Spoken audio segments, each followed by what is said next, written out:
السلام علیکم، welcome back to my channel Urdu Kahani tube. دوستو، آج بھی میں آپ کے لیے انتہائی خوفناک اور سچی سبق آموز کہانی لے کر آئی ہوں۔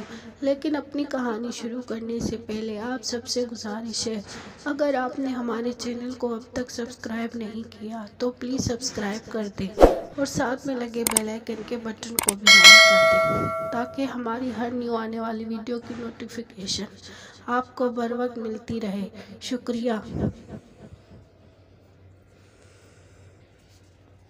یہ تب کی بات ہے جب میں 9 سال کی تھی۔ ہمارے قصبے سے 15 کلومیٹر کے فاصلے پہ میرے چچا کا کئی ایکڑ رقبے پہ پھیلا ایک پرانا فارم ہاؤس تھا، جسے میرے دادا نے اپنی جوانی میں انتہائی سستے داموں خریدا تھا۔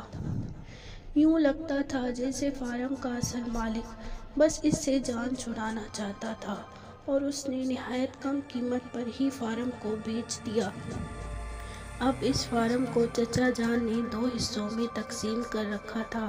بڑے حصے میں سورج مکھی اور کارن کی فصل اور سبزیاں کاشت کی جاتی تھی، جبکہ فارم کے وسط میں ایک لکڑی کی باڑ سے پارٹیشن کرکے مویشی پالنے کا احاطہ بنا دیا گیا تھا۔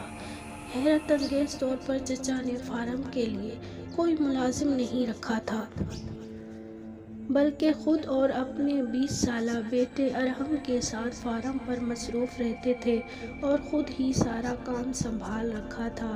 آبادی سے دور پرسکون اور خاموش جگہ تھی۔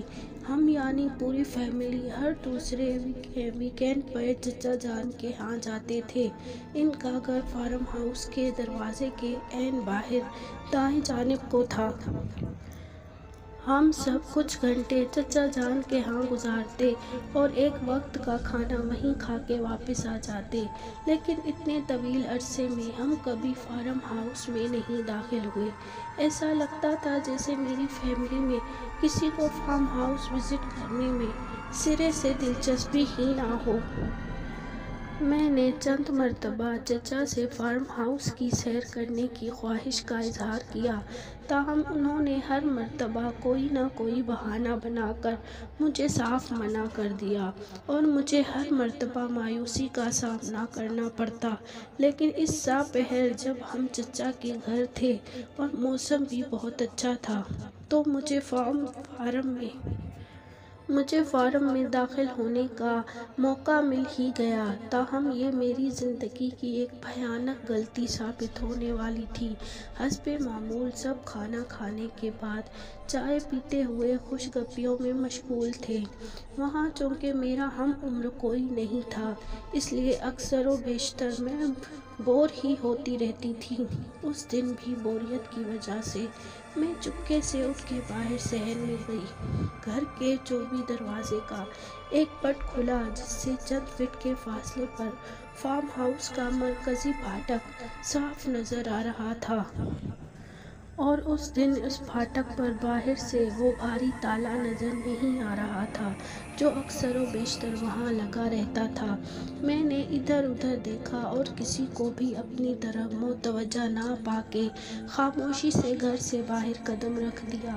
باہر جاتے ہی میں تجسس اور ایکسائٹمنٹ کے ساتھ فارم ہاؤس کے پھاٹک کی طرف بڑھی اور پھاٹک پر پہنچ کے دروازے کو دھکیلا، لیکن وہ بھاری دروازے اپنی جگہ سے نہ ہلا۔ میں نے دونوں ہاتھوں سے پورا زور لگا کر اسے اندر کی جانب دھکیلنے کی کوشش کی اور بامشکل تمام دروازہ اتنا سا کھل پایا کہ میں سکڑ سمٹ کر اندر داخل ہو سکوں۔ چند لمحوں میں فارم کے اندر تھی۔ ولا فارم پر سورج مکھی کی لہلہاتی فصل اور زرد پھولوں کا سمندر دیکھ کے بے اختیار میرے منہ سے ستائشی فقرے جاری ہو گئے۔ بھلا اتنی خوبصورت جگہ کو کوئی کیوں چھپا کے رکھنا چاہتا ہے؟ میں نے سورج مکھی کی فصل کے بیچوں بیچ بنی پگ ڈنڈی پر آگے بڑھتے ہوئے سوچا۔ فارم پر ایک گہری خاموشی طاری تھی، جس میں محض وقتاً فوقتاً پرندوں کی چہچہاہٹ ہی سنائی دیتی رہی۔ سورج مکھی کا کھیت ختم ہوتے ہی سبزیوں کی یارا شروع ہو گئی۔ جو 3 فرلانگ تک پھیلی ہوئی تھی، اور ان کے 4 لکڑی کے تختوں سے بنا ایک احاطہ نظر آ رہا تھا، جس میں لکڑی کے ہی بنے 2 چھوٹے اور ایک بڑا ہٹ دور سے ہی پرانے اور بوسیدہ لگ رہے تھے۔ سبزیوں کی کیاریوں کے اندر سے گھومتی پھرتی میں احاطے کے چوبی دروازے پر پہنچ گئی۔ اس پر کوئی گھنٹی یا لاک نہیں تھی اور دھکیلنے پر آسانی سے کھل گیا۔ احاطے میں قدم رکھتے ہی مجھے ایک عجیب سی بے چینی کا احساس ہوا۔ ایسے لگا جیسے مجھے کوئی دیکھ رہا ہو۔ میں نے آس پاس چاروں طرف نظریں دوڑائیں، مگر احاطہ بالکل خالی تھا۔ وہاں انسان تو کیا، کوئی مویشی بھی اس وقت موجود نہ تھا۔ یقیناً سب جانوروں کو اس وقت احاطے کی پشت پہ چرانے کے لیے چھوڑا گیا ہوگا۔ میں نے سوچا۔ سامنے موجود سب سے بڑے ہٹ کا دروازہ کھلا تھا۔ اس کمرے میں جانوروں کے لیے سردیوں میں کھلانے کے لیے بھوسا اکٹھا کیا گیا تھا، اور بھوسے کو ایک بہت بڑے ڈھیر کی صورت میں کمرے کے وسط میں رکھ کر اسے ترپالوں سے مکمل ڈھک دیا گیا تھا۔ یہ ڈھیر کافی بلند تھا اور چھت سے تھوڑا ہی نیچے تھا۔ اس وقت مجھے نہ جانے کیا سوچی کہ میں نے اس ڈھیر پر چڑھنے کا فیصلہ کیا۔ میں یہ دیکھنا چاہتی تھی کہ میں اس کی چوٹی سے چھت کو چھو سکتی ہوں یا نہیں، اور یوں میں نے ایک طرف سے بھوسے کے ڈھیر پہ چڑھنا شروع کر دیا۔ چوٹی پر چڑھتے ہی میں نے چھت کو چھوا ہی تھا کہ دائیں جانب سے ابھرنے والی کچھ تیز کر یہ آواز سے کمرے پر چھائی خاموشی ٹوٹ گئی۔ ایسے لگ رہا تھا جیسے کوئی جانور اپنے ناخنوں سے لکڑی کورید رہا ہو۔ میں نے تیزی سے چہرہ گھما کے اس جانب دیکھا تو ایک بھیانک منظر میری آنکھوں کے سامنے تھا۔ وہ جو کچھ بھی تھا دیوار کے ایک کونے میں سکڑا سمٹا دیوار کی جانب منہ کیے اپنے دونوں ہاتھوں سے دیواروں کو کورید رہا تھا، اور اس وجہ سے وہ مکرر آوازیں پیدا ہو رہی تھیں۔ وہ مخلوق زردی مائل خاکی رنگ کی تھی، جس کا جسم انسان کی طرح تھا، مگر جیسے اس کے وجود میں گوشت کا ایک ریشہ بھی نہ تھا، بلکہ پیلی سی مردہ کھال جیسے ڈھانچے پر ہی لپیٹ دی گئی تھی۔ میں اس جی ریڑھ کی ہڈی کا ایک ایک محاورہ دیکھ سکتی تھی۔ وہ یہ منظر اتنا مکرر تھا کہ مجھے بے اختیار اکائی آ گئی۔ اس نے اپنا چہرہ میری طرف موڑا اور خوف سے میرا دل ایسے دھڑکنے لگا جیسے پسلیاں توڑتے ہوئے سینہ پھاڑ کے باہر آ جائے گا۔ اس چیز کی شکل ایسی تھی جیسے کسی انسانی لاش کے چہرے کو ہتھوڑے سے پیٹا گیا ہو۔ میں نے اپنے وجود کے ایک ایک خلیے کی طاقت اپنی ٹانگوں میں متوجہ کی اور جتنا تیزی سے ممکن تھا ڈھیر کے دوسری طرف اترتے ہوئے بیرونی دروازے کی طرف بھاگی۔ مجھے پشت پر کسی کے ہانپنے جیسی آوازیں آئیں جو کہ قریب ہوتی جا رہی تھیں۔ صاف ظاہر تھا کہ وہ جو کچھ بھی تھا میرا پیچھا کر رہا تھا۔ میں نے پوری طاقت صرف کرتے ہوئے اپنے بھاگنے کی رفتار کو مزید بڑھا دیا، اور چند لمحوں ہی سبزیوں کی کیاریوں کی پار کر کے سورج مکھی کے کھیت میں داخل ہو چکی تھی۔ مجھے اب بھی اپنی پشت پر ہانپنے کی اور گھررانے کی آوازیں سنائی دے رہی تھیں۔ میرا رخ فارم ہاؤس کے مرکزی گیٹ کی طرف تھا۔ بس پہنچ گئی، میں نے بھاگتے ہوئے سوچا، لیکن جیسے ہی میں سورج مکھی کے کھیت سے نکلی، میرا پیر بری طرح سے رپٹا اور میں منہ کے بل زمین پر گری، اور بمشکل 3 سیکنڈ میں وہ مخلوق میرے سر پر تھی۔ میں نے خوف سے آنکھیں بھیج لیں۔ اب گھررانے کی آواز کے ساتھ اس مخلوق کی یک ٹھنڈی سانس مجھے گردن کی پشت پر محسوس ہو رہی تھی۔ مرکزی گیٹ بند ہو گیا تھا۔ مجھے اپنی موت کا یقین ہو چکا تھا۔ تبھی مجھے کسی کتے کے بری طرح سے بھونکنے اور گھررانے کی آواز آئی، اور ایسا لگا جیسے کہ کسی چیز نے میرے اوپر سے دوسری جانب چھلانگ لگائی ہو۔ یہ چچا جان کا کتا سکیسٹو تھا، جو نہ جانے کس وقت فارم میں آیا تھا، اس نے ہی مجھے نامعلوم مخلوق کے شکنجے میں دیکھ کر اس پر چھلانگ لگائی تھی اور اسے رکیرتا ہوا سورج مکھی کے کھیت کے اندر جا گرا تھا۔ کتے کے بری طرح سے غرانے کی آوازوں کے ساتھ فصل ایسے ہل رہی تھی جیسے دور درندے آپس میں ٹکرا گئے ہوں۔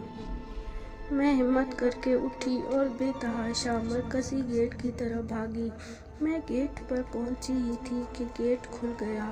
چچا اور پپا فارم میں داخل ہوئے، جو شاید مجھے غائب دیکھ کر اور بھڑک اور پھر کتے کے غرانے کی آوازیں سن کر فارم ہاؤس کی طرف بھاگے تھے۔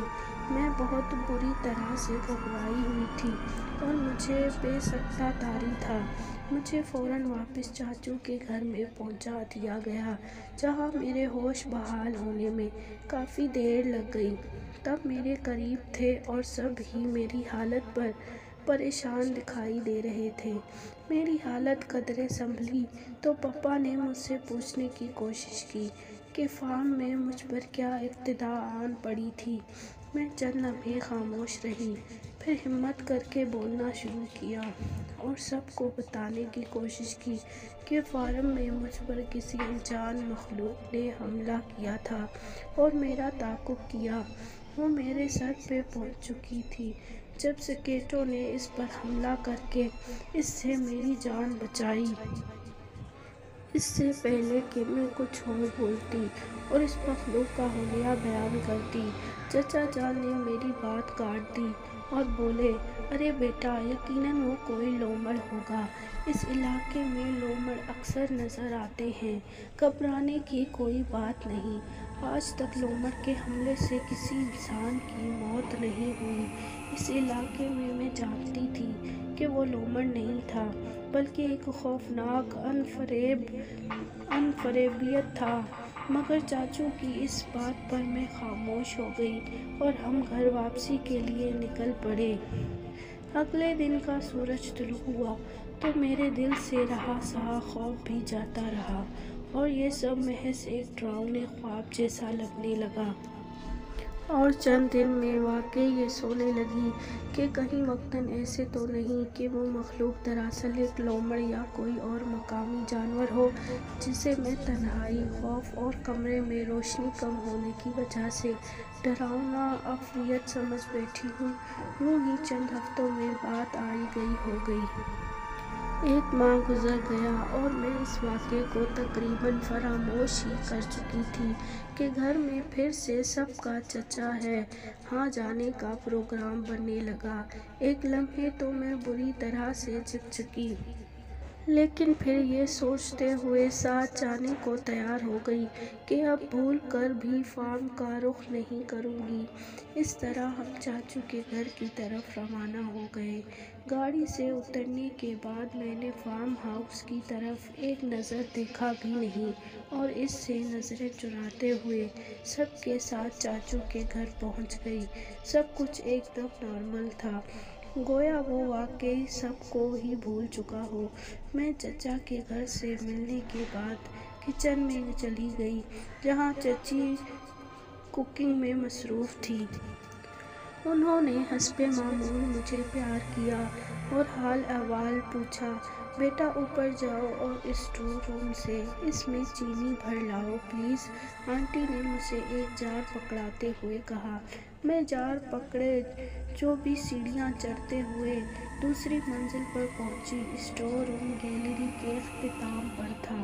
گیلری میں نیم تاریکی کا سماں تھا۔ میں نے اسٹور روم کا دروازہ کھولا اور اندر داخل ہوئی۔ چینی سے بھری پیٹی سامنے ہی پڑی تھی۔